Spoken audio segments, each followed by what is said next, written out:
el Banc de Sang i Teixits continua necessitant reserves, tot i que la situació ha millorat, no ha fet prou per cobrir la demanda dels hospitals catalans i els donants són avui més essencials que mai.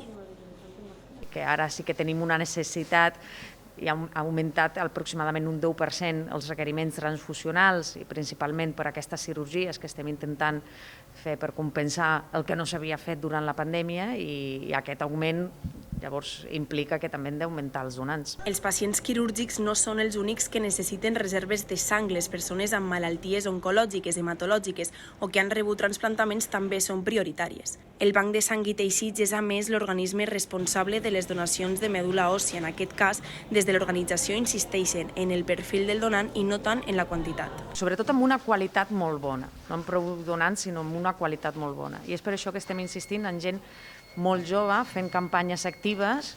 Jo vaig rebre un transplant de medul·la farà ara unes 3 setmanes i en el meu cas el meu donant va ser el meu germà de 16 anys i creuen que tot anirà bé i que tot se posarà al puesto perquè el fet de que sigui jove és un factor molt important i molt rellevant. Perquè tractaments com el de Natàlia continuïn, el Banc de Sang recorda que l'engranatge de la donació no pot parar. Tots són possibles pacients, no? I és un dels motius també pels quals els donants tenen aquest altruisme, perquè avui et trobes a aquest costat, però potser demà o avui a la tarda ens trobem a l'altre.